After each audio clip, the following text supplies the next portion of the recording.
যেটা হচ্ছে হজের মাস। আর আজকে চাঁদের হিসেবে আমাদের দেশে 7 তারিখ, কিন্তু সৌদি আরবের চাঁদের উপলক্ষে আজকে হচ্ছে মিনার দিন, মানে 8 তারিখ চলতেছে। সেই সুবাদে কালকে হচ্ছে আরাফা। যেন অত্যন্ত গুরুত্বপূর্ণ সময় আমরা অতিবাহিত করতেছি। হয়তো বিগত খুতবাগুলোতে আপনারা এই 10 দিনের মর্যাদা এবং করণীয় সম্পর্কে যথেষ্ট কথা শুনেছেন এবং আপনারা এই বিষয়গুলো জানেন।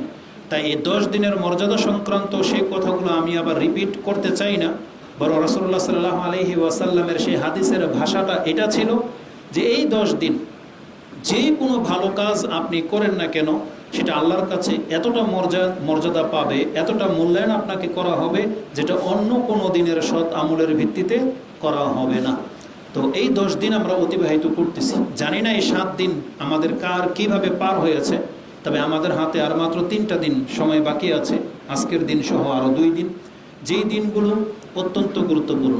কোরআন হাদিসে এই মর্মে যেগুলো আমরা দেখতে পাচ্ছি, আপনি সূক্ষ্মভাবে দেখতে পাবেন যে কোরআনে এই দিনগুলো সম্পর্কে আলোচনা হয়েছে। স্বয়ং আল্লাহ সুবহানাহু ওয়া তাআলা আমাদেরকে এই দিন মর্যাদার সাথে তুলে ধরেছেন। কোথায় পাবেন আপনি? যেমনটা একটু আগেই সূরা আল ফজর, আমপারার একটি সূরা যেটা 89 নম্বরে রয়েছে, তার শুরুতেই কয়েকটি কসম বা শপথের কথা এসেছে যে আল্লাহ সুবহানাহু ওয়া তাআলা তিনি একাধিক বিষয়ের শপথ গ্রহণ করেছেন। যেমন তিনি শুরুতে ওয়াল ফজর মানে ফজরের কসম নিয়েছেন, শপথ নিয়েছেন। তারপরে বলেছেন ওয়ালায়ালিন আশর 10 রাত্রের শপথ। তারপরে বলেছেন ওয়াশাফঈ ওয়াল ওয়াতর জোর এবং বেজোরের শপথ। এই শপথগুলো কি এবং কি মানে রাখে আপনি তাফসীর পড়লে দেখতে পাবেন। তার স্পষ্ট ব্যাখ্যা হলো ওয়ালায়ালিন আশর বলতে এই জিলহজ মাসের 10 দিনকে বোঝানো হয়েছে। আরেকটা মত রমজান মাসের শেষ 10 রাতকে বোঝানো হয়েছে। আরেকটি মত মুহররম মাসের 10 দিনকে বোঝানো হয়েছে। তিনটা তাফসীর আপন জায়গায় সঠিক, সময় সাপেক্ষে আমরা সেগুলোকে ব্যবহার করব। শুনুন, এখন খুতবা চলতেছে, আপনি বসেন, এখন খুতবা চলতেছে। আপনারা আগে থেকেই সামনের দিকে চেপে আসবেন, কোনো কথা ছাড়া। কথা বললে আপনি আপনার নেকি হারাবেন। আপনাদের মতো করে একটু সামনের দিকে চেপে বসেন, যেহেতু খুতবা শুরু হয়ে গেলে আর কোনো ব্যস্ততা কেউ দেখাবেন না। ব্যস্ততা দেখালে আপনি আপনার নেকি কিন্তু কমে যাবে। তো এটা ইমামের কাজ, ইমামের দিকে ইঙ্গিত করবেন, তখন আমি তাদেরকে বলে দেব, আপনি আপনার মর্যাদা যেন ঠিক থাকে। তো আল্লাহ সুবহানাহু ওয়া তাআলা যখন কোরআনে শপথ নিয়েছেন 10 রাতের, তার মানে 10 দিনের, আর সেই 10 দিন হচ্ছে জিলহজের 10 দিন। আল্লাহর এই শপথ যেই জিনিসের প্রতি করা হবে তার মর্যাদা অটোমেটিকলি বেড়ে যাবে। আর বরং আল্লাহ সুবহানাহু ওয়া তাআলা ওই বিষয়েরই শপথ গ্রহণ করে থাকেন যেগুলোর মর্যাদা আমাদের কাছে তিনি তুলে ধরতে চেয়েছেন, বা যেগুলো বিস্ময়কর বিষয়, যেগুলো আল্লাহর নিদর্শন, যেগুলোকে মূল্যায়ন করতে হবে। তো তার মানে এই 10 দিন আমাদের কাছে মর্যাদাকর বিষয় এবং এগুলো আল্লাহ সুবহানাহু ওয়া তাআলার কাছে অনেক বড় বিষয়। অপর জায়গায় আল্লাহ এটাকে শায়ের বলেছেন, নিদর্শন। আল্লাহ সুবহানাহু ওয়া তাআলাকে চেনার, আল্লাহকে মানার, এগুলো হচ্ছে নিদর্শন। কারণ এগুলো হচ্ছে ইসলামের ভিত্তি। এই ইসলামের এই রূপগুলো আমরা যদি পালন না করি তাহলে ইসলাম আমাদের কাছ থেকে হারাবে, ইসলামের আপন রূপ হারিয়ে যাবে। আর এই আনুষ্ঠানিকতাগুলোকে আমরা যত বেশি প্রাধান্য দেব তত বেশি ইসলাম পালিত হয় বলে এটা ফুটে উঠবে। এজন্য আল্লাহ সুবহানাহু ওয়া তাআলার এই নিদর্শনগুলোকে মূল্যায়ন করতে শিখেন। একটা সূক্ষ্ম কথা এটাও বলে দেই, আমরা তো মুসলিম, কিন্তু মক্কার লোকেরাও নিজেদেরকে মুসলিম দাবি করত, কিন্তু আমরা তাদেরকে মুশরিক হিসেবে জানি। তারাও আল্লাহ সুবহানাহু ওয়া তাআলার কিছু কিছু বিষয়কে এতটা গুরুত্বের সাথে পালন করত যেটা আমরা বর্তমানে মুসলিম হয়েও হয়তো আমরা অতটা গুরুত্ব দিই না। সেই তুলনায় তারা আমাদের চেয়ে অনেক বেটার ছিল। তাদেরকে মুশরিক বলেন, পুতুল পূজারী বলেন, জাহেল বলেন, যাই বলেন, কিন্তু তাদের মধ্যেও আল্লাহর ভয় এমন কিছু কিছু পর্যায়ে এমন ছিল যেখানে আমাদের ভয় নেই। তারা কিন্তু এই হারাম মাসগুলোতে অপরাধ করতো না, তারা ভয় পেত। কারণ এটা হচ্ছে হারাম মাস, এক তো হজের মাস, উপরন্ত এটা হচ্ছে হারাম মাস। তারা এই মাসগুলোকে অনেক বেশি গুরুত্বের সাথে নিত। লুটতারাজ বন্ধ করে দিত, খুনাখুনি বন্ধ করে দিত, প্রকাশ্যে পাপ করা তারা থামিয়ে দিত এই হারাম মাসগুলোতে। কিন্তু আমরা মুসলিমরা অনেকে জানিনি না যে হারাম মাস বলতে কি বোঝায়, হারাম মাসে কি করতে হবে কি করতে হবে না, এটা অনেকে জানেই না। এই জন্য বারবার আমাদেরকে সেই বক্তব্য করে আপনাদেরকে স্মরণ করিয়ে দিতে হয়। আলা কুল্লি হাল, তাহলে এটা হচ্ছে হারাম মাস এবং উপরন্ত এটা হচ্ছে হজের মাস, যেটা অত্যন্ত গুরুত্বপূর্ণ। আর আল্লাহ নিজে যখন শপথ নিয়েছেন এই 10 দিনের, তার মানে এটাকে আপনাকে গুরুত্বের সাথে নিতেই হবে। তো এই 10 দিনের মধ্যে আরও 2টা দিন হচ্ছে খাস, যেই 2 দিনের সমতুল্য অন্য কোনো দিন আসতে পারবে না। এই জন্য আল্লাহ সুবহানাহু ওয়া তাআলা যখন ওয়ালায়ালিন আশর 10 রাত্রের শপথ বলেছেন, যথেষ্ট ছিল। এই 10 দিনের মধ্যে ইয়মে আরাফা এবং ইয়মুন নাহার এই 2 দিনও শামিল। কিন্তু ইয়মে আরাফা মানে 9 জিলহজ এবং 10 জিলহজ এই 2 দিন এত বেশি গুরুত্বপূর্ণ যে আল্লাহ পৃথকভাবে 10 দিনের শপথ নেওয়ার পরেও আবার খাসভাবে এই 2 দিনেরও শপথ নিয়েছেন। তার পরের আয়াতে কি আছে? ওয়াশফি ওয়াল ওয়াতর, মানে জোর এবং বেজোরের শপথ। এটার তাফসীর পড়েন, দেখবেন এখানে ওলামাদের উক্তি হলো, এখানে জোর বলে দিয়ে 10 জিলহজ কুরবানির দিনকে উদ্দেশ্য করা হয়েছে, আর বেজর বলে 9 জিলহজ ইয়মে আরাফার দিনকে উদ্দেশ্য করা হয়েছে। আর আল্লাহ সুবহানাহু ওয়া তাআলার নীতিতে আপনি দেখতে পাবেন যেটার মর্যাদা বেশি ওটার কথা আল্লাহ আগে বলে থাকেন। এজন্য আরাফার দিনের চেয়ে বেশি মর্যাদাপূর্ণ যেহেতু কুরবানির দিন 10 জিলহজ, এজন্য শপথের ক্ষেত্রে আগে 10 দিনের শপথ আগে করা হয়েছে, তারপরে 9-এর কথা আল্লাহ সুবহানাহু ওয়া তাআলা উল্লেখ করেছেন। এটা হচ্ছে পর্যায়ক্রমে। আরও সূক্ষ্মভাবে ভাবলে আপনি দেখতে পাবেন আল্লাহ সুবহানাহু ওয়া তাআলা এখানে ফজরের ওয়াক্তের কসম করেছেন। তার মানে ঈদের দিনের আনুষ্ঠানিকতার চাইতে ফজরের ওয়াক্তের মূল্য সব থেকে বেশি। এই জন্য আল্লাহ আগে ফজর বলেছেন। এই জন্য যাদের ফজর ছুটে যায়, যারা ওই দিন ফজর পড়বেন না, আপনার কুরবানি করা আল্লাহর কাছে কোনো মানি রাখে না। যারা ফরজ ছুটে যাবে তারপর নফল নিয়ে সে টানাটানি করবে, এই ব্যস্ততা আল্লাহ পছন্দ করে না। আরাফার সিয়াম নিয়ে আপনার মাতামাতি, কিন্তু আপনি নামাজ পড়েন না, তাহলে আপনার সব চাইতে বড় জায়গাটাতে আপনার ঘাটতি রয়েছে, আপনি নাজাত পাবেন না। এই জন্য আপনি এই আয়াতগুলোকে কিভাবে মূল্যায়ন করবেন? প্রথমে আপনি ফজরের ওয়াক্তকে গুরুত্ব দিবেন। যদি আপনি আল্লাহর নিদর্শনকে মূল্যায়ন করতেই চান, তাহলে যেই জিনিসগুলোতে আল্লাহ কসম নিয়েছেন, যেমন আল ফজর ওয়াল আসর, এই ওয়াক্তগুলোকে যথেষ্ট গুরুত্বের সাথে আপনাকে নিতে হবে। এই জন্য ঈদের দিন বা আজকের ফজর যেন ছুটে না যায়, এটা আপনি মাথায় রাখবেন। এটা আপনার জীবনের শেষ দিন পর্যন্ত এই ওজিফা আপনাকে গ্রহণ করতে হবে যে আমার লাইফ থেকে যেন ফজর ছুটে না যায়। তারপরে আল্লাহ যেই বিষয়গুলোকে তালকিন করেছেন সেটা আমরা মনে প্রাণে পালন করার চেষ্টা করব। তো এই 2 ওয়াক্তকে আল্লাহ সুবহানাহু ওয়া তাআলা পৃথকভাবে শপথ নেয়ার কারণে 10 তারিখ এবং আরাফার দিনের মর্যাদা বেড়ে যাচ্ছে, যে আল্লাহ আরাফার দিনেরও শপথ নিয়েছেন, আবার কুরবানির দিনেরও শপথ নিয়েছেন। এই 2টা দিনের নামের আবার পৃথক পৃথক নাম আছে। যেমন আমরা তো জানি 9 জিলহজ আর 10 জিলহজ, কিন্তু এই 2 দিনের বিশেষ নাম আছে। যেমন সপ্তাহ প্রত্যেকটা দিনের পৃথক একটা নাম আছে, যেমন ইয়মুল জুমা। এই কথাটা শুনলেই যেন আপনার কাছে একটা আলাদাভাবে প্রাধান্য পেয়ে যায়, মর্যাদা ফুটে ওঠে। ঠিক আল্লাহ সুবহানাহু ওয়া তাআলা 9 জিলহজের একটা নাম রেখেছেন এবং 10 জিলহজের একাধিক নাম আছে, তার মধ্যে সেটা পর্যায়ক্রমে আসবে। তো কোরআন থেকে আমরা যেটা পেলাম, 9 জিলহজ এবং 10 জিলহজ এই 2টা দিনের কথা কোরআনে রয়েছে। এবার আসুন আপনাকে দেখাই হাদিসের মধ্যে কি আছে। রাসূলুল্লাহ সাল্লাল্লাহু আলাইহি ওয়াসাল্লাম থেকে 9 জিলহজ মানে ইয়মে আরাফা এই দিন সম্পর্কে একাধিক বর্ণনা তার থেকে যেটা পাওয়া যায়, আয়েশা রাদিয়াল্লাহু তাআলা আনহা থেকে একটা মর্যাদাকর হাদিস রয়েছে যে আন্না রাসূলুল্লাহ সাল্লাল্লাহু আলাইহি ওয়াসাল্লাম قال মা মিন ইয়াউমিন আকসারা আইয়ুতিকাল্লাহু ফীহি আবদাম মিনান নার মিয়াউমি আরাফা। রাসূলুল্লাহ সাল্লাল্লাহু আলাইহি ওয়াসাল্লাম বলেন, আল্লাহ সুবহানাহু ওয়া তাআলা আরাফাতের দিনে যত মানুষকে জাহান্নামের আগুন থেকে মুক্ত ঘোষণা করে দেন, পৃথিবীর অন্য কোনো দিনে এত মানুষকে মুক্ত করা হয় না।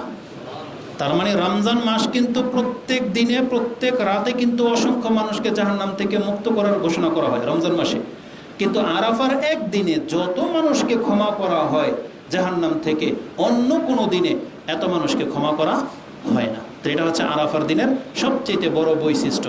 আরেকটা বৈশিষ্ট্য কি? ওয়াইন্নাহু লা ইয়াদনু সুম্মা ইউবাহি বিহিমুল মালাইকা ফায়াকুল মা আরাদা হাউলাই। আরাফার দিনের আরেকটা বৈশিষ্ট্য হলো, এমনিতে আল্লাহ সুবহানাহু ওয়া তাআলা প্রত্যেক রাতের শেষ অংশে পৃথিবীর আকাশের নিকটবর্তী হন, কিন্তু আরাফার দিনে আকাশের নয়, রাসূল বলেছেন আল্লাহ আরাফার ময়দানের নিকটবর্তী হন। এত নিকটে হন যেটা অন্য কোনো দিনে হয় না। এই একটা দিনই শুধু আরাফার ময়দানের বাসীদের নিকটবর্তী হন আল্লাহ সুবহানাহু ওয়া তাআলা, এবং ফেরেশতাদের সামনে ওই ময়দানের মধ্যে যারা উপস্থিত থাকে তাদের চিত্রটা তুলে ধরে ফেরেশতাদেরকে জিজ্ঞেস করতে থাকেন, মা আরাদাহা উলাই, তোমরা এবার বলো তো দেখি এদের উদ্দেশ্যটা কি এখানে আসা। এই যে ময়দানে সব দামি দামি মানুষ, কারণ হজে যায় সাধারণত পয়সাওয়ালারাই যায়, যাদের সামর্থ্য আছে। যে ব্যক্তি 7 লাখ টাকা বর্তমানে খরচ করে হজে যাচ্ছে, তার মানে অবশ্যই সে সামর্থ্যবান। তার মানে তার পরিবার, বাড়িঘর, ব্যবসা বাণিজ্য সব ছেড়ে দিয়ে একটা খোলা ময়দানে একটা সাদা কাপড় পরে বসে আছে।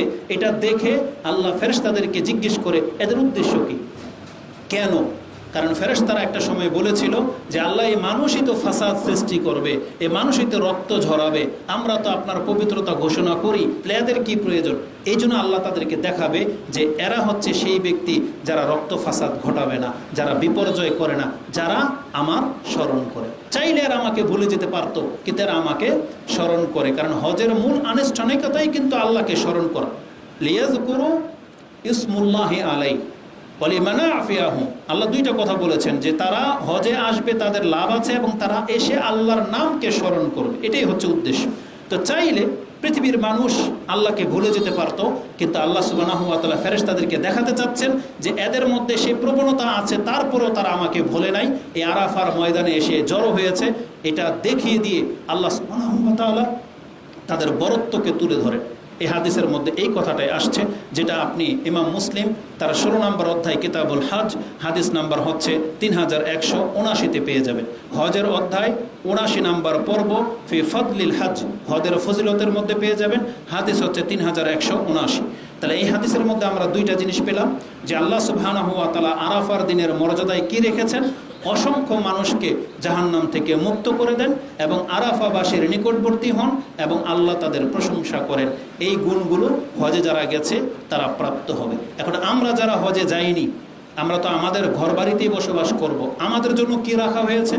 রাসূলুল্লাহ সাল্লাল্লাহু আলাইহি ওয়াসাল্লাম আমাদেরকে একটা আমল দিয়েছেন, যে যারা হজে যায়নি তাদের জন্য উচিত আরাফার দিনের সিয়াম রাখা, আরাফার দিনের সিয়াম পালন করা। এর ফজিলত কি হবে তাকে জিজ্ঞাসা করা হয়েছে। সুয়েলা আন সাওমি ইয়াউমি আরাফা ফাকালা রাসূলুল্লাহ সাল্লাল্লাহু আলাইহি ওয়াসাল্লাম ইউকাফিরু সানাতাল মাদিয়া ওয়াল বাকিয়া। এই একদিনের সিয়াম রাখার ফলে তারা বিগত 1 বছর এবং আগামী 1 বছরের পাপকে আল্লাহ মাফ করে দিবেন। এই হাদিসের বর্ণনাকারী হচ্ছেন আবি কাতাদা আল আনসারী। তিনি বলেন, কালা রাসূলুল্লাহ সাল্লাল্লাহু আলাইহি ওয়াসাল্লাম সিয়ামু ইয়াউমি আরাফা আহতাসিবু আলাল্লাহ, আমি আল্লাহর কাছে আশা করি আইয়ুকাফিরা সানাতাল্লাতি কাবলা ওয়া সানাতাল্লাতি বাদা, আমি আল্লাহর কাছে আশা করি একদিনের সিয়াম রাখলে আল্লাহ তোমার অতীতের 1 বছর এবং আগামী 1 বছরের পাপকে আল্লাহ মাফ করে দিবেন। ইউকাফিরা মানে কাফারা হয়ে যাবে। এটা ইমাম মুসলিমের ভাষা, যেটা আপনি সিয়ামের অধ্যায় 26, 36 এবং 26, 37 নম্বর হাদিসে পেয়ে যাবেন। তাহলে সংক্ষিপ্ত পরিসরে আমরা আরাফার দিনের বৈশিষ্ট্য জানলাম এবং ফজিলত জানলাম। সেটা কি? যে আরাফার দিনে আল্লাহ অসংখ্য মানুষকে মুক্ত করে দেয়, আর যারা সিয়াম রাখবে তাদের 2 বছরের গুনাহকে আল্লাহ মাফ করে দেন। এই জন্য আমরা আল্লাহ সুবহানাহু ওয়া তাআলার কাছে প্রত্যাশা করব, আল্লাহ যেভাবে আমাদেরকে সুস্থ রেখেছেন, আগামীকাল যেন আমরা আরাফার সিয়াম পালন করতে পারি। আল্লাহ তুমি আমাদেরকে তৌফিক দান করো। এটা হচ্ছে সবচেয়ে চ্যালেঞ্জিং বিষয়। সেটা কি? যে যত কথাই আমরা আলোচনা করি না কেন, মানুষ শুধু ইখতিলাফি বিষয় নিয়ে ইন্টারেস্ট দেখাচ্ছে। মানে কোন বিষয়ে সবচেয়ে বেশি মতাদর্শীপূর্ণ মতানৈক্য আছে, মানুষ শুধু সেগুলো উদ্ঘাটনের পেছনে লেগে আছে, কিন্তু কল্যাণ কি সে আছে আর সেটা দেখে না। তারা সবাই এখন মুজতাহিদ হতে চলেছে, আমাদের শ্রোতারা সবাই, মানে কারটা তার মতের পক্ষে তারটাই ঠিক, বাকিটার তাহকিক সব ছুঁড়ে ফেলে দেবে। অথচ এই ক্ষেত্রে দুইটা গ্রুপ দুই দিকে গেছে, যে আরাফার সিয়াম আমরা কবে রাখবো? আমরা কি সৌদি আরবের চাঁদের উপরে ভিত্তি করে না আমাদের চাঁদের উপরে ভিত্তি করে? সেই ক্ষেত্রে আমি আপনাদেরকে কোনো সিদ্ধান্ত জানাতে পারবো না, কারণ ওই লেভেল পর্যন্ত আমি পৌঁছিনি। আমাদের বড়দের মধ্যে দুইটা গ্রুপ আমরা পাচ্ছি, আর কোনো একজনকে ঢিনাই করার শক্তি আমাদের নাই। আমরা যেহেতু বড়দের তাদের ফতোয়াকে আমরা নকল করে থাকি। এতদিন যেটা আমরা ধারণ করতাম বা এযাবৎ যেটা ধারণ করি, আমরা তো উচিত মনে করি চাঁদকে প্রাধান্য দেওয়া, যেহেতু আমাদের ভৌগোলিক কারণে চাঁদ একদিন পরে ওঠে। আর এটাই আল্লাহর ইচ্ছা যে আমরা সৌদি আরবের পর থেকে সিয়াম পালন করি। সৌদি আরবের একদিন পরে আমাদের দেশে চাঁদ ওঠে।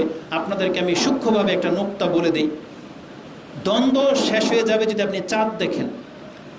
বাংলা কেন, পৃথিবীর কোনো ব্যক্তি এটা প্রমাণ করতে পারবে না যে সৌদি আরবে যেই দিন চাঁদ ওঠে সেটা যেমন প্রথম দিনের চাঁদ হয়, দ্বিতীয় দিন যখন আমাদের আকাশে চাঁদ দেখা যায় সেটা দ্বিতীয় দিনের চাঁদ, এটা কেউ প্রমাণ করতে পারবে না, বরং সেটা প্রথম দিনের চাঁদই থাকে। তার মানে বোঝা যাচ্ছে আল্লাহ নিজে এটা করেছেন যে তার যেমন ইচ্ছা বহুগুলোকে তিনি ভাগ করে দিয়েছেন। আল্লাহ চাইলে পুরো পৃথিবীকে একদিনে সব কিছু ঘটাতে পারতেন, কিন্তু আল্লাহ এমনটা করেন নাই। ওয়াক্ত যেমন ভাগ করে দিয়েছেন, দিনও তেমনি আল্লাহ ভাগ করে দিয়েছেন। তো আর আমাদেরকে দিক নির্দেশনা দিয়ে দেওয়া হয়েছে চাঁদ দেখে যেন আমরা সিয়াম রাখি, চাঁদ দেখে যেন আমরা সিয়াম ভাঙি। তাহলে এই মতের উপরে যারা আছেন তারা সবচেয়ে বেশি হকের উপরে আছেন। আর যখনই আসবে এই আরাফার দিনের ব্যাপারে, তখন যারা বলতেছে চাঁদ দেখে সিয়াম রাখো, চাঁদ দেখে সিয়াম ভাঙো, তারাই আবার বলতেছে যে না, আরাফার ক্ষেত্রে এখন আর সেটা চলবে না। কেন চলবে না? যেটা আমরা চোখের সামনে দেখতে পাচ্ছি যে আগামীকাল আরাফার ময়দানে হাজিরা উপস্থিত হবে। এজন্য তারা সেই সাহস পাচ্ছে না যে কিসের ভিত্তিতে আপনাকে বলি যে আপনি আবার চাঁদের উপরে আরাফার সিয়াম নির্ণয় করেন। হ্যাঁ, ওই ফতোয়া বহাল থাকবে যখন আমরা জানতাম না তখন, আবার যখন এই প্রযুক্তি ধ্বংস হয়ে যাবে, আবার যখন চাঁদের উপরে ডিপেন্ডেন্ট হব, তখন আমরা চাঁদ দেখেই 9 তারিখেই আরাফার সিয়াম রেখে নেব ইনশাল্লাহ। আল্লাহ বিগত লোকদেরকেও মাহরুম করবে না, আমাদেরকেও মাহরুম করবে না। কিন্তু বাস্তবিক যখন এখন দেখতে পাচ্ছি আগামীকাল আরাফা হাজির উপস্থিত হচ্ছেন, সেই ক্ষেত্রে আপনার মতানৈক্য করার কোনো সুযোগ আমার মনে হয় যে রাখা ঠিক হবে না। এই দুঃসাহসিকতা দেখাবেন না। আমরা ইনশাল্লাহ কালকে আরাফার সিয়াম রাখবো, যদিও আমার অন্তর ওই চাঁদ দেখার প্রতি, কিন্তু বড়দের বিপক্ষে আমি যেতে পারবো না। এই জন্য বাধ্য হয়েও আমাদেরকে বড়দের ফতোয়াটাই মেনে নিতে হবে, কারণ তাদের বিদ্যা বুদ্ধি, তাদের দৃষ্টিভঙ্গি আমাদের চাইতে অনেক বেশি সূক্ষ্ম। এই জন্য আমরা বড়দের ফতোয়ার উপরে চলি, আমরা তাদেরটাই নকল করি। আপনার কাছে যারা বলেছেন যে আরাফার দিন একদিনই, সেই সারা পৃথিবীর মানুষ, যেহেতু এটা সৌদি আরবের সাথে খাস, ওই ভূমিটার সাথে খাস এই দিনটা, এজন্য আপনাকে সিয়াম ওই দিনকে কেন্দ্র করে রাখতে হবে। এটা এতটুকু আমি বুঝেছি। এরপর আপনাদের ইচ্ছা, যার যে কোনো ফতোয়া গ্রহণ করবেন সেটার দায়ভার আপনার, কিন্তু আমার পক্ষ থেকে আমি কালকে আরাফার দিন হিসেবে সিয়াম রাখবো, এটা আমার কাছে বেশি হক মনে হচ্ছে। আল্লাহ আমাদেরকে বোঝার এবং সে অনুযায়ী আমল করার তৌফিক দান করুন, আমিন। আরাফার দিনের সিয়াম ছাড়াও আমাদের আরও 2-3টা কাজ আছে। সব থেকে বড় কাজ হচ্ছে আল্লাহকে স্মরণ করা, আল্লাহর জিকির করা এবং দান সাদকা করা। জিকির করার ক্ষেত্রে স্পষ্ট হাদিসে আছে, এমনকি সাহাবা একরাম থেকে আমরা যেটা পাচ্ছি যে আরাফার দিনের স্পেশালভাবে 5 ওয়াক্ত নামাজের পরে তাকবীর তাহালিল পাঠ করতেন তারা। এই মর্মে কিছু বর্ণনা আছে, যেমন আনিল আসওয়াদ কানা আব্দুল্লাহ আব্দুল ইবনে মাসউদ ওয়া আন আলীন, এবং আলী রাদিয়াল্লাহু তাআলা আনহু, তারা দুজনেই আন্নাহু কানা ইউকাব্বিরু বাদা সালাতিল ফজর ইয়াউমে আরাফা, তারা আরাফার দিনের ফজরের নামাজের পর থেকে কি করতেন, ইলা সালাতিল আসরি মিন আখির আইয়ামে তাশরিক, এবং তাশরিকের 13 তারিখের আসরের নামাজের পর পর্যন্ত তারা কি করতেন, ওয়ুকাব্বিরু বাদাল আসর, এবং আসরের নামাজের পরেও তারা তাকবীর পাঠ করতেন। তার মানে আব্দুল ইবনে মাসউদ এবং আলী রাদিয়াল্লাহু তাআলা আনহু, এই 2 জন সাহাবী থেকে যেটা আমাদের কাছে যে সুন্নাহ চলে আসছে যে আরাফার দিনের ফজরের নামাজের পর সালাম ফিরানোর পর থেকে তারা তাকবীর পাঠ করতেন। এই তাকবীর কতদিন পর্যন্ত চলবে, আইয়ামে তাশরিক মানে 13 তারিখের আসরের নামাজ পর্যন্ত চলবে। আর এই সুন্নতি পৃথিবীতে এখন বিরাজমান, এটার উপরে মানুষ আমল করে আসতেছে। এই কথাটা আপনি পেয়ে যাবেন মুসান্নাফ ইবনে আবি শাইবা, হাদিস নাম্বার হচ্ছে 56, 31, 56, 33, মানে 5631 থেকে 33। এই 3টা হাদিসের মধ্যে আপনি এই দলিল পেয়ে যাবেন। এবং তারা কি বলে তাকবীর দিত সেই সম্পর্কে কয়েকটা বর্ণনা আসছে। তার একটা বর্ণনা হচ্ছে তারা 3 বার বলতেন আল্লাহু আকবার, আল্লাহু আকবার, আল্লাহু আকবার, লা ইলাহা ইল্লাল্লাহু, আল্লাহু আকবার, আল্লাহু আকবার ওয়ালিল্লাহিল হামদ। এই বর্ণনাটা আছে মুসান্নাফ ইবনে আবি শাইবা 5633। আপনি লক্ষ্য করে দেখতে পাবেন আমাদের সমাজে যারা নিজেদেরকে হানাফি মাযহাব বলে দাবি করে তারা 2 বার তাকবীর পাঠ করে, আল্লাহু আকবার, আল্লাহু আকবার, লা ইলাহা ইল্লাল্লাহু, আল্লাহু আকবার, আল্লাহু আকবার ওয়ালিল্লাহিল হামদ। কিন্তু যাদের উপরে ভিত্তি করে তারা সবচেয়ে বেশি ফতোয়া দিয়ে থাকেন তাদের থেকে প্রমাণ আছে যে 3 বার প্রথমে হবে আর শেষে 2 বার হবে। আনা হুমায়দ বলতেছেন আন্নাল হাসান ইবনে বসরি কানা ইউকাব্বিরু আল্লাহু আকবার সালাসান, 3 বার বলতেন। হাসানুল বসরি রাহিমাহুল্লাহ 3 বার বলতেন সালাসা মাররাতিন। এটাও মুসান্নাফ ইবনে আবি শাইবাতে 56-54-তে রয়েছে। তো আমরা এটাই প্রাধান্যযোগ্য হিসেবে ধরি যে আমরা কিভাবে তাকবীর পাঠ করব, আল্লাহু আকবার, আল্লাহু আকবার, আল্লাহু আকবার, লা ইলাহা ইল্লাল্লাহু, আল্লাহু আকবার ওয়ালিল্লাহিল হামদ। এটা কখন থেকে? আগামীকাল ফজরের নামাজের পর থেকে। নামাজের সালাম ফেরানোর পরে 1 বার 2 বার যতবারই করেন না কেন, আর সারাদিন যখন তখন। তবে এই ক্ষেত্রে আমি একটা নুকতা আপনাদেরকে বলে দিই, এই হাদিস কিন্তু রাসূলের না, এই আমলটা কার? সাহাবীদের। তো সেই জন্য আমরা আমল করি, কিন্তু আমাদের সমাজের হুজুররা বা মসজিদগুলোতে এই তাকবীরকে এমনভাবে আপনাকে পেশ করিয়ে দেবে মনে হচ্ছে যেমন ফরজ, তারা মাইকিং করবে, মা বোনরা আপনার নামাজের পরে তাকবীর পাঠ করেন, অন্তত 1 বার বলা ওয়াজিব, তারা এইভাবে পর্যন্ত বলে, অথচ যেটা রাসূল থেকে প্রমাণিত নাই, সাহাবা একরামদের থেকে প্রমাণিত আছে। আমরা বলি না আপনি ছেড়ে দেবেন, কিন্তু ওটাকে এমনভাবে ফতোয়া জারি করা হয় মনে হচ্ছে যে আকাশ ভেঙে পড়বে যদি ছুটে যায়, না এমন কোনো বিষয় না। এটা বড়জোর আমরা সুন্নাহ হিসেবে নিতে পারি, যদিও এটা সুন্নাহ রাসূলের নয়। তবে সাহাবা একরামদের যেহেতু তারা হয়তো রাসূল সাল্লাল্লাহু কাছ থেকে এটা জেনেছেন বা শিখেছেন, এটা আমরা দাবি করতে পারি, কিন্তু রাসূল থেকে কেউ প্রমাণ করতে দেখাতে পারবে না যে রাসূল এটা করতেন, বরং এটা সাহাবীদের আমল। আলা কুল্লি হাল, আরাফার দিনের আরেকটা কাজ হলো দোয়া করা। সবচেয়ে বেশি আপনাকে দোয়া করতে হবে, বিশেষ করে আসরের পর থেকে। মানে কালকে যেহেতু আরাফা হবে, আরাফা আপনার আসর থেকে মাগরিব, এই সময়টা অত্যন্ত গুরুত্বপূর্ণ। ওই সময় দোয়া কবুল হওয়ারও গ্যারান্টি রয়েছে। যেমন আজকের দিনেও আসর থেকে মাগরিব পর্যন্ত দোয়া কবুল হওয়ার গ্যারান্টি রয়েছে। সবচেয়ে বেশি দোয়া করবেন, কারণ রাসূল বলেছেন খায়রু দোয়া ইয়াউমি আরাফা, সবচেয়ে উত্তম দোয়া হলো যেই দোয়াটা আরাফার দিনে করা হয়। আর রাসূল বলেছেন ওয়া খায়রু মা কুলতু ওয়ান নাবিয়ুনা মিন বাদি বা ক্বাবলু, আমি এবং আমার পূর্বে যত নবীরা যেই উত্তম দোয়াটি তারা করতেন সেটা কি ছিল?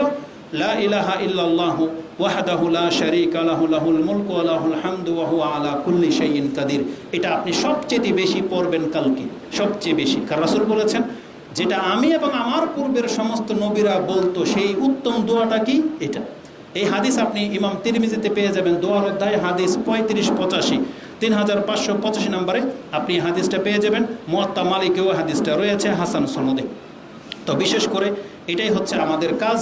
কালকে আমরা সিয়াম রাখবো, অধিক মাত্রায় জিকির করব, এবং দোয়াতে লা ইলাহা ইল্লাল্লাহু ওয়াহদাহু লা শারীকা লাহু লাহুল মুলকু ওয়া লাহুল হামদু ওয়া হুয়া আলা কুল্লি শাইইন কাদির, এটাকে প্রাধান্য দেব।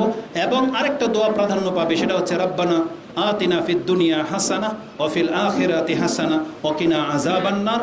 এটা আপনি প্রাধান্য দেবেন, কারণ এটাও হজে রাসূলুল্লাহ সাল্লাল্লাহু আলাইহি ওয়াসাল্লাম সব থেকে বেশি করতেন। আর যেহেতু হজের সময়টা চলতেছে, এটাও আপনি আরাফার দিনে করতে পারেন। তো এটা ছিল আরাফা সংক্রান্ত বিষয়। আমি আশা করি এই সম্পর্কে আর তেমন কিছু বলার নাই। দ্বিতীয়ত আসেন তারপরের দিন 10 তারিখ, যেহেতু অনেকগুলো কথা বলতে হবে, যেহেতু আমাদের হাতে অনেকগুলো কাজ। কারণ ঈদের দিন যে খুতবা হবে ওটা হবে অন্য বিষয়, আর তার আগে আপনাকে ঈদের দিনের আদবগুলো জানতে হবে। তাহলে সর্বপ্রথম আপনাকে জানতে হবে ঈদের দিনের মর্যাদা কি। রাসূলুল্লাহ সাল্লাল্লাহু আলাইহি ওয়াসাল্লাম তিনি একদিন ঈদের দিনের মর্যাদা তুলে ধরতে গিয়ে, এটা ফায়দা আপনার আর আমার, কারণ ঈদের দিনের মর্যাদা যে জানবে সে নিজের মর্যাদা জানবে। বিদায় হজের ভাষণের দিনই 10 তারিখে রাসূলুল্লাহ সাল্লাল্লাহু আলাইহি ওয়াসাল্লাম খুতবায় বলেছিলেন আইয়ু ইয়াউমিন হাযা, আজকে কোন দিন, আইয়ু শাহরিকুম হাযা, এটা কোন মাস, আইয়ু বালাদিকুম হাযা, এটা কোন শহর। সাহাবা একরামরা ভেবেছিলেন নতুন কোনো কিছু নাজিল হবে, বলছে আল্লাহু ওয়া রাসূলুহু আলাম। তখন রাসূল বলেছিলেন আলাইসা ইয়াউমুন নাহার, এটা কি কুরবানির দিন নয়? বলছে বালা ইয়া রাসূলুল্লাহ। তখন রাসূল বলছেন ইন্না দিমাআকুম ওয়া আমওয়ালুকুম ও কালা আরাদাকুম। তিনি 3টা কথা বলেছিলেন, নিশ্চয়ই তোমাদের একে অপরের রক্ত, একে অপরের সম্পদ, একে অপরের সম্মান, হারামুন আলাইকুম, তোমাদের একে অন্যের উপরে হারাম, কা হুরমাতি ইয়াউমিকুম হাযা ওয়া ফি শাহরিকুম হাযা ওয়া ফি বালাদিকুম হাযা। এই মক্কা নগরী যতটা সম্মানিত পবিত্র, আজকের দিন যতটা পবিত্র, মানে কুরবানির দিন, এই মাস জিলহজ মাস যতটা পবিত্র, তোমাদের একে অপরের রক্ত, সম্মান, অর্থ ওইভাবে পবিত্র, ওইভাবে একে অপরের প্রতি হারাম। কিন্তু মুসলিমরা এটা রক্ষা করে না, বরং মুসলিমরা আজকে মুসলিমদের মান সম্মান সবচেয়ে বেশি নষ্ট করে। মুসলিমরা মুসলিমের সম্পত্তিকে বাতিলভাবে গ্রহণ করে, মুসলিমরাই মুসলিমের মানহানি করে, মুসলিমরাই মুসলিমের রক্ত সবচেয়ে বেশি ঝরায়। এটা বর্তমান প্রেক্ষাপটে, অথচ রাসূল আজ থেকে 1400 বছর আগে বলে দিয়ে গিয়েছিলেন মক্কা নগরী যেমন হারাম, একজন মুসলিমের রক্ত এরকম হারাম। কিন্তু আমরা সামান্য কিছু স্বার্থে মুসলিমের গায়ে আঘাত করে ফেলি, মুসলিমকে গালি দেই, মুসলিমের নামে গীবত করি, বদদোয়া করি, মুসলিমের অর্থ সম্পত্তি বাতিল কোনোভাবে খেতে পারলেই হলো আমরা সেই পন্থা অবলম্বন করি। এটা মোটেও উচিত ছিল না, যেহেতু মুসলিম ইসলামের মতোই সম্মানিত। তা আজকের এই কুরবানির দিন যতটা সম্মানিত, একজন মুসলিম ততটা সম্মানিত। এই জন্য এই দিনের সম্মান আপনাকে জানতে হবে। কি এই দিনের সম্মান? রাসূলুল্লাহ সাল্লাল্লাহু আলাইহি ওয়াসাল্লাম তিনি বলেছিলেন, ওই হাদিসগুলো যেটা আমি বললাম একটু আগে, এটা বুখারিতে, আবু দাউদে আছে 1945, ইবনে মাজাতে আছে 3085, বুখারিতে আছে 3178, মুসলিমে 3178 হচ্ছে মুসলিমে, বুখারিতে রয়েছে 1742, ওটাতে আপনারা পেয়ে যাবেন।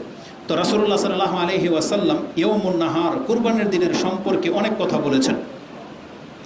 রাসূলুল্লাহ সাল্লাল্লাহু আলাইহি ওয়াসাল্লাম থেকে কুরবানির দিনের সবচেয়ে বড় মর্যাদাকর ব্যাপার হলো, রাসূল বলেছেন ইন্না আযামাল আইয়ামি ইনদাল্লাহি তাবারাকা ওয়া তাআলা, ও ফি রিওয়ায়াতিন ইন্না আফদালাল আইয়াম ইনদাল্লাহি তাবারাকা ওয়া তাআলা, আল্লাহর কাছে সবচেয়ে মর্যাদাপূর্ণ দিন, সব থেকে মহান দিন হচ্ছে ইয়াউমুন নাহার, কুরবানির দিন। এটা হচ্ছে আল্লাহর কাছে সবচেয়ে বেশি পছন্দ এবং মহান দিন।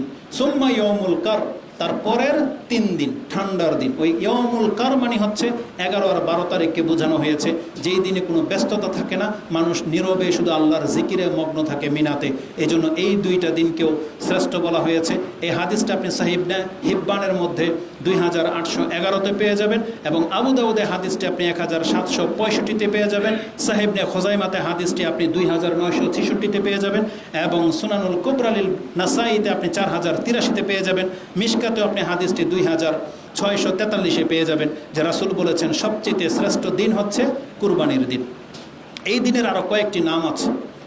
আমাদের সমাজের মানুষ মনে করে, বিশেষ করে এই মাযহাবী লোকরা মনে করে, যেই হজ আরাফার দিন হবে শুক্রবার, সেইটাকে হজ্জে আকবর বলা হয়। আবার তাদের আরেকটা মত হলো, তারা বলে যেই হজের কুরবানির দিন হবে শুক্রবার, সেই সময় ওই হজটাকে বলা হয় হজ্জুল আকবর। আমাদের দেশের সৌদি আরবের বাদশার বিরুদ্ধে একটা অপপ্রচার হলো যে সৌদি আরবের সরকার হজ্জে আকবর হতে দেয় না, শুক্রবার দিন আরাফা বা কুরবানি হতে দেয় না। কেন?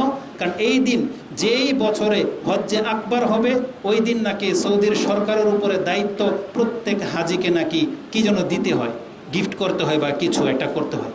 এগুলো সব হচ্ছে বদ আকীদার লক্ষণ। ইসলামের হজের সাথে এর কোনো সম্পর্ক নেই।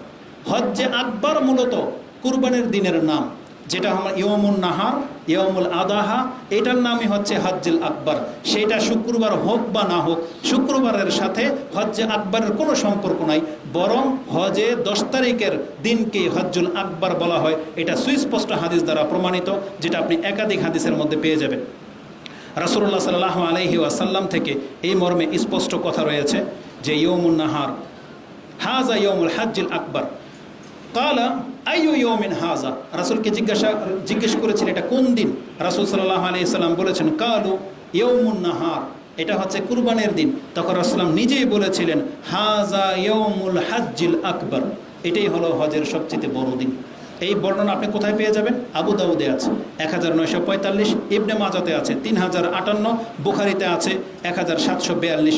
রাসূল বলেছেন হাযা ইয়াউমুল হজ্জুল আকবর, মানে হজের কুরবানির দিনকে হজ্জুল আকবর বলা হয়, শুক্রবারের সাথে এর কোনো সম্পর্ক নাই। এমনকি ওয়ান আলী ইবনে আবি কাতাদা, এটা হাদিস হয়ে গেছে। তো যেটা বললাম হাযা ইয়াউমুল হজ্জুল আকবর, এটা 3-4টা বর্ণনা থেকে পাওয়া যাবে। আলী রাদিয়াল্লাহু তাআলা তিনি নিজেই ব্যাখ্যা করতেছেন, তিনি বলেন ইয়াউমুল হজ্জুল আকবর ইয়াউমুন নাহার। আলী রাদিয়াল্লাহু তাআলা বলেন যে হজে আকবর বলা হয় ওই দিনটাকে যেই দিন মানুষ কুরবানি করে থাকে। এই বর্ণনা আপনি পেয়ে যাবেন তিরমিজিতে 958-তে রয়েছে। তাহলে স্পষ্ট বর্ণনা থাকা সত্ত্বেও মানুষ এমন গুমরাহিতে কেন লিপ্ত হয় যে রাসূল ইসলামের যুগের হজ ছিল শুক্রবার, এই জন্য সেটা হজ্জুল আকবর। এই জন্য যে কোনো বছরে যদি শুক্রবার দিন হজ হয় সেটা হলো হজ্জুল আকবর। এই আকিদা ভ্রান্ত আকিদা, বরং হাদিসের খেলাফ। বরং যে কোনো হজের কুরবানির দিনটাই হলো হজ্জুল আকবর। তো এই জিলহজ মাসের মর্যাদা কেন তো বেশি? কারণ এই দিনে আল্লাহকে সন্তুষ্ট করার মতো যত ত্যাগ তিতিক্ষা মুসলিমরা করে থাকে সেটা পৃথিবীর অন্য কোনো দিনে সেটা করা হয় না। আপনি শুধু আপনার আমার এলাকার গ্রামের কিছু পশু দেখতে পান, কিন্তু পুরো পৃথিবীর মুসলিমদের চিত্রটাকে আল্লাহ সুবহানাহু ওয়া তাআলা উপর থেকে দেখতে পান যে কত শত পশু এই দিনে কুরবানি করা হয়, কত শত পশু, কত মেহনত মানুষ এই দিনগুলোতে করে। আর হজের সবচেয়ে বড় আনুষ্ঠানিকতা এই 10 তারিখের দিনই করা হয়। এই জন্য আল্লাহ সুবহানাহু ওয়া তাআলার কাছে এই দিন হচ্ছে সব থেকে বড় এবং মহান দিন। কুরবানির মাসলা মাসাইল সম্পর্কে আমরা তেমন কিছু বলবো না, সবই আপনাদের জানা। শুধু একটু তালকিন করে দিই, যেহেতু আজকের পর থেকে তো আপনারা পশু কেনা শুরু করে দিবেন। পশু কেনার ক্ষেত্রে শুধু আপনি 2টা জিনিস আপনার সামনে রাখবেন। একটা কি জানেন? আপনি কার জন্য করতেছেন এবং কেন, এটা মাথায় রাখবেন। কুরবানিটা কার জন্য? আল্লাহর সন্তুষ্টির জন্য। এটা হচ্ছে উদ্দেশ্য আপনার, মানে আল্লাহর সন্তুষ্টির জন্য আপনি এটা কুরবানি করবেন। কেন করবেন? নেকি নাকি অন্য কোনো উদ্দেশ্য? নেকির জন্যই আপনি করবেন। উপরন্তু গোশত খেতে পারবেন, এটা আল্লাহর পক্ষ থেকে গিফট, ফ্রি। আল্লাহ নেকি তো দেবেনই, গোশতটা হচ্ছে ফ্রি। তো 2টা উদ্দেশ্যকে সামনে রেখে আপনি কুরবানিতে পা বাড়াবেন। কুরবানি কারো উপরে ফরজ আল্লাহ করেননি। আমাদের সমাজের হুজুরদের যে ফতোয়া, যে যার কি জেনে তারা ব্যাখ্যা করছে, সুবহানাল্লাহ, এমন এমন ভাষায় তারা বক্তব্য করেছে যে কোনো মহিলার যদি 1 ভরি স্বর্ণ বা 80,000 টাকা বা কি যেন রিজার্ভ থাকে, তার উপরে কুরবানি করা ওয়াজিব। ইসলামের বিন্দুমাত্র ধারাপ্রান্ত পর্যন্ত নাই এই ফতোয়া। কুরবানি কার উপরে ওয়াজিবও না, ফরজও না। কুরবানি বেশি জোর বলা হয়েছে সুন্নতে মুআক্কাদা, মানে তাকিদ করা হয়েছে কুরবানির জন্য। আপনি কুরবানি করুন, এতটাই। কুরবানি করলে আপনি নেকি পাবেন। কিন্তু কুরবানির নেকি কি, এ সম্পর্কে কোনো হাদিস সুস্পষ্টভাবে প্রমাণিত হয় নাই। যে হাদিসগুলো ইমাম ইবনে মাজাহ কোট করেছেন যে এক একটা পশমের বিনিময়ে এক একটা নেকি আপনি প্রাপ্ত হবেন, এ হাদিস সহিহ নয়, দুর্বল বর্ণনায় আসছে। যে হাদিসে আছে যে পশুর রক্ত জমিনে পড়ার আগেই আপনার আমলনামা থেকে পাপ মাফ হয়ে যায়, এ হাদিস সহিহ নয়। প্রত্যেকটা হাদিস হচ্ছে দুর্বল। এটার হুকুম কি জানেন? ইয়াসিন সূরা সম্পর্কে যতগুলো ফজিলতপূর্ণ হাদিস আছে তার একটাও গ্রহণযোগ্যতায় পৌঁছে নাই। সবটা হাদিসই দুর্বল, না হয় বানোয়াট। ঠিক কুরবানি সম্পর্কে যত ফজিলতের কথা আছে প্রত্যেকটা হাদিস হচ্ছে দুর্বল, আর না হয় জাল, মন গড়া। অন্তত দুর্বল এটা জেনে নেন। কেন বললাম? ধর্ম শিখতে আপনার জন্য সহজ হবে।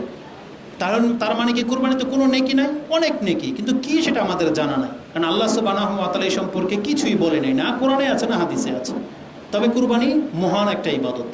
এটা হচ্ছে আল্লাহর নিদর্শন, আল্লাহকে স্মরণ করার জন্য করা হয়। এটা গায়রুল্লাহর বিপক্ষে করা হয়, কারণ হিন্দুরা এর বিপক্ষে, আমরা কুরবানির পক্ষে। এই জন্য আল্লাহকে সন্তুষ্ট করার জন্য আমরা কুরবানি করব।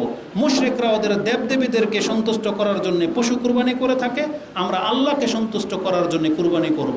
আল্লাহর ক্ষেত্রে আমাদের অন্তরে কোনো কার্পণ্যতা নাই, এটা প্রকাশ করার সময় হচ্ছে কুরবানি। কিন্তু কুরবানির নেকি আপনার কাছে পেশ করতে হবে, তাহলে করবেন না, বিষয়টা এমন না। কুরবানি হচ্ছে একটা শায়ের নিদর্শন, রাসূল করেছেন। জিজ্ঞাসা করা হয়েছিল আব্দুল্লাহ ইবনে ওমর রাদিয়াল্লাহু তাআলা আনহুমাকে যে কুরবানি কি ফরজ? বলছে দাহান নবী সাল্লাল্লাহু আলাইহি ওয়াসাল্লাম ওয়াল মুসলিমুন, রাসূল কুরবানি করেছেন এবং মুসলিমরা কুরবানি করেছেন। তিনি জবাবটা এইভাবে দিয়েছিলেন। আবার জিজ্ঞেস করেছে কুরবানি কি ওয়াজিবুন? বলছে যে তোমার মাথা কি কাজ করে না? আমি বলতেছি যে রাসূল কুরবানি করেছেন এবং মুসলিমরা কুরবানি করেছেন, তার মানে তিনি এটাকে ফরজও বলতে নারাজ ছিলেন এবং এর গুরুত্ব নাই এমনটাও যেন প্রকাশ না পায়। এজন্য একজন মুসলিমের জানা থাকা দরকার মুহাম্মদ সাল্লাল্লাহু আলাইহি ওয়াসাল্লাম, যার ঘরে অনেক সময় হয়তো খাদ্য ছিল না, কিন্তু তিনি কোনো বছর কুরবানি ব্যতী ছিলেন না, প্রত্যেক বছর তিনি কুরবানি করতেন। এবং তার সর্বশেষ যখন ক্ষমতা এসেছে, তিনি 100টা উট আল্লাহর রাস্তায় কুরবানি করেছেন, একাই।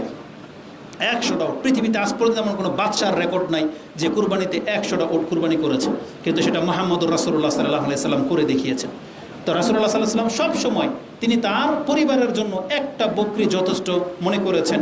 একটা বকরি অন্তত কেউ যদি কুরবানি করে, তাহলে কুরবানির নেকি আপনি এবং আপনার পরিবার পেয়ে গেলেন। কুরবানির ক্ষেত্রে সবচেয়ে বিতর্কিত মাসলা যেটা, যে 7 ভাগে কুরবানি করা যায় কি যায় না, এটা নিয়ে সবচেয়ে বেশি মাথাচাড়া দিয়ে এসছে। আমাদের সমাজের প্রেক্ষাপটে আমরা বলবো, আমাদের সমাজে বকরি পাওয়া যায় না, গরুর সংখ্যা সবচেয়ে বেশি, আর গরু একা কেনার মতো সামর্থ্য অনেকের নাই। সেই সুবাদে এই ফতোয়াটা যারা দিয়েছেন যে 7 ভাগে কুরবানি জায়েজ এবং 7 ভাগের 1 ভাগ আপনি এবং আপনার পরিবার নেকি পেয়ে যাবে, এটা বেশি সঠিক বলে মনে হয় এবং আমাদের ভৌগোলিক কারণে এটা বেশি উপযুক্ত। তবে আমরা আপনাদেরকে বলবো, যারা একা একটা গরু দিতে পারেন, আপনি সবচেয়ে বেটার পজিশনে আছেন। তারপরে দ্বিতীয় ব্যক্তি যে একা একটা বকরি কুরবানি দিবেন, তাও আপনি বেটার পজিশনে আছেন। কিন্তু যারা এই সামর্থ্য রাখেন না, তাহলে তাদের জন্য একাধিক ভাগে কুরবানি দেওয়া জায়েজ, এবং ইনশাআল্লাহুল আজিজ আপনি নেকি পাবেন, আপনার পরিবারও পাবে, এটাতে কোনো ডাউট নাই। এটাই বিজ্ঞ আলেমদের ফতোয়া, আর আমরা সেটাই গ্রহণ করেছি, ওটাই আপনাদেরকে আমরা জানিয়ে দিচ্ছি। তবে আবারও বলি, একা একটা ভাগের চেয়ে একটা বকরি উত্তম, ভাগের চেয়ে একটা বকরি উত্তম, আপনি সেই দিকে যাবেন। এখন পশু কেনার জন্য যেই বলেছিলাম দুইটা মূলনীতি, কোরআনে আল্লাহ সুবহানাহু ওয়া তাআলা একটা আয়াত আপনাকে স্মরণ করিয়ে দিই, এটা খুঁজতে গেলে দেরি হয়ে যাবে। ইমাম আয়াত বলেছি সূরা আলে ইমরান 3 নম্বর সূরার 92 নম্বর আয়াতটা আপনি দেখেন, তাতে আল্লাহ বলেছেন লান তানালুল বিররা হাত্তা তুনফিকু মিম্মা তুহিব্বুন।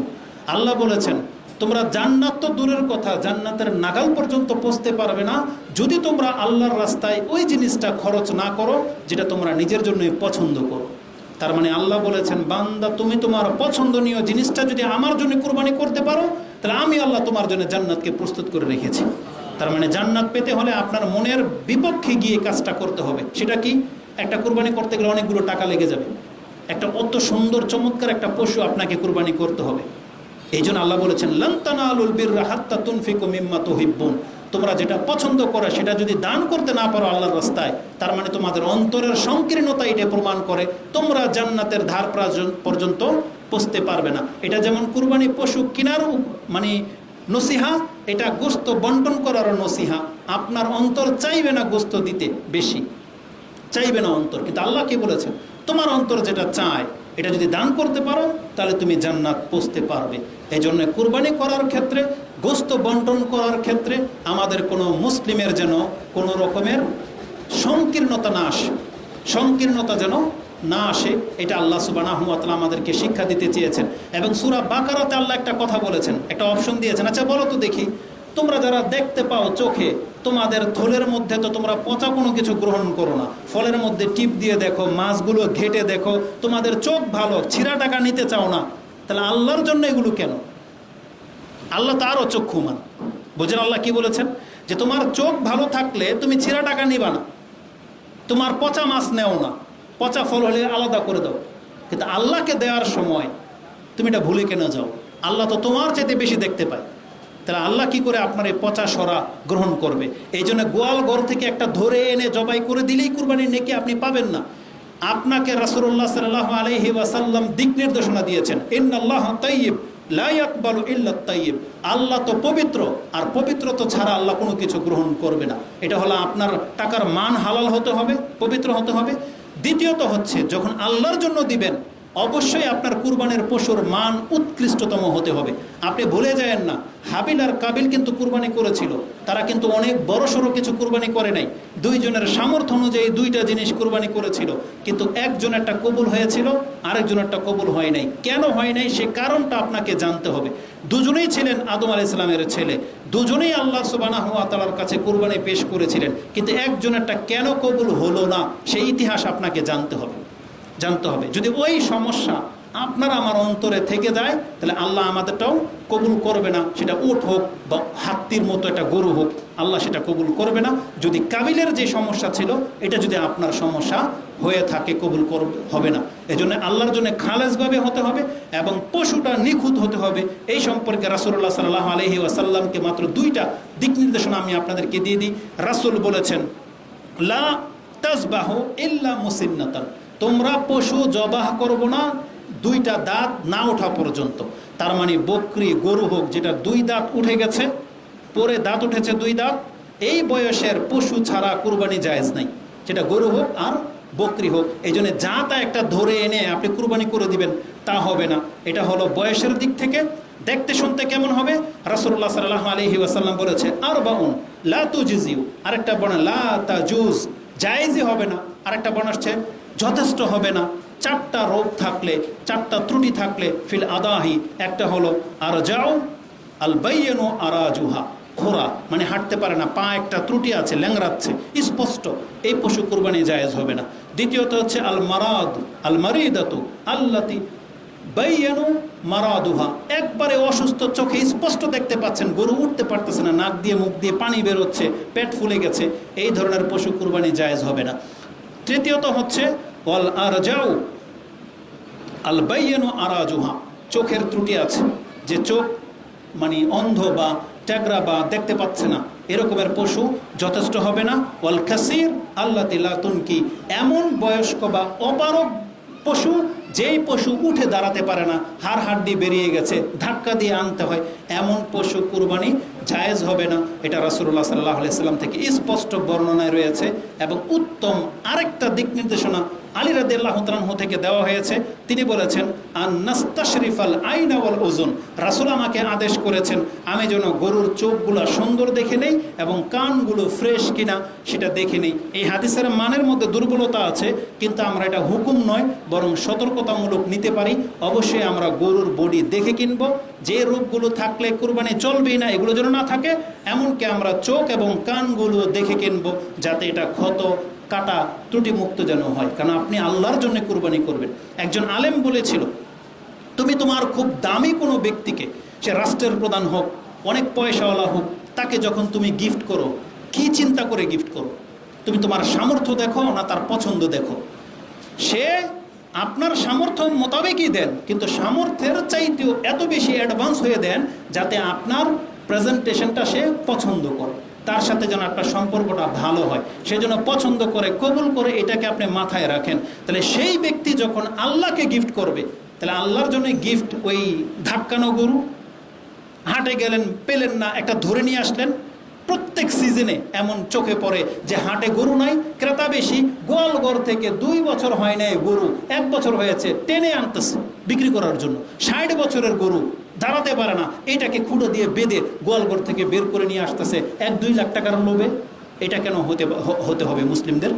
এটা মোটেও হওয়া কাম্য নয়। এই জন্য নিয়ত খালেস করেন এবং উত্তম একটা পশু আল্লাহর জন্য পছন্দ করেন। এটা হচ্ছে আগামীকালের দিক নির্দেশনা। আল্লাহ সুবহানাহু ওয়া তাআলা আমরা যা বলেছি সেটা বোঝার এবং সেই অনুযায়ী আমল করার তৌফিক দান করেন। আকুলু লিকাউলি হাযা আস্তাগফিরুল্লাহ লি ওয়া লাকুম ওয়া লিসাইরিল মুসলিমিন ফাস্তাগফিরু ইন্নাহু হুয়াল গফুরুর রহিম।